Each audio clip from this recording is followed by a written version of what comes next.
Good morning and welcome inside the CSM Sports Center studios. I'm Jerred Bapty, and last night the Maple Leafs, like I said, had a chance to clinch a playoff spot against the New York Islanders. Well, the Toronto Rock are returning home to Scotiabank Arena for the first time in over a month, and the road trip that they were on was not good to them. They went 0-2 and had a bye week on top of that, so they're back home tonight to try and get things going again, maybe get back in the win column with the special tartan St. Patrick's Day jerseys that you may or may not be able to see behind me. Vladdy Guerrero Jr., he's 3 for his last 6 coming into tonight's game, but we're still waiting on his first home run. Wouldn't have to wait too much longer, though. His first at-bat, bam, launches a 438-foot bomb, and he passes current Celtics general manager Danny Ainge as the youngest Blue Jay to hit a home run. Well, and the craziest thing about the Tampa Bay Lightning is that they didn't even play their best hockey against Arizona and still clinched the President's Trophy. And now the fallout, of course, from that Arizona loss has opened up a little bit more wiggle room in the Western Conference wildcard race for teams like the Chicago Blackhawks and even the Vancouver Canucks, who faced off against each other last night for some precious points. Coming up after the break, the market opens on CFL free agents. Who's going where? We'll break it down next.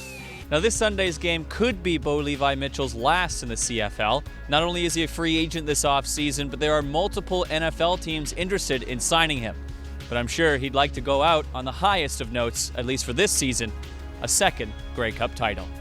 This afternoon, Dallin Muirs in Saskatchewan clinched a spot despite an 8-2 loss to Brendan Bottcher. That's because Brad Jacobs defeated John Solberg and the Yukon 10-5. Right in the second quarter, Kawhi Leonard skies it for the offensive rebound, kicks it out to Marc Gasol, who lines it up and buries it with the and one. The Raptors kept on coming. Kyle Lowry from downtown, nothing but net. Their special teams has been horrible in this series. Their power play is just 3 for 14. Their penalty kill, 9 for 16. And it's really the penalty kill that they need to adjust. Well, it certainly is. And William Nylander, of course, has been a possession god of late. But it hasn't really helped the Maple Leafs as far as goals against go. In their last 4 games, they've allowed 23 goals.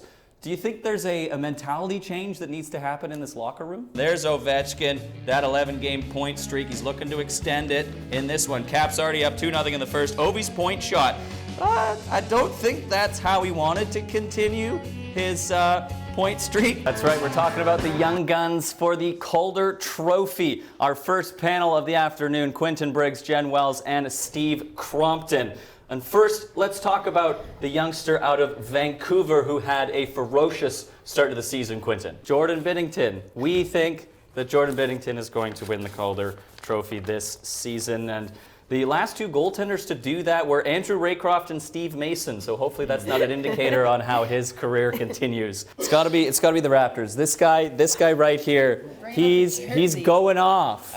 This guy's going off. Big signing, and he's going to stay. He's staying. Well, you know what? For the first and hopefully the only time in my life, I will agree with Riley McDonnell and say that the Milwaukee Bucks are going to take it all the way. Giannis Antetokounmpo. This guy here, you need this. Yeah, I'll wear there this. We go. You wear that one, okay, this is how we're doing it. Sounds good. All right, that's it for us. Thanks for joining us on this NBA playoff preview show. She's Holly Williams. I'm Jerred Bapty.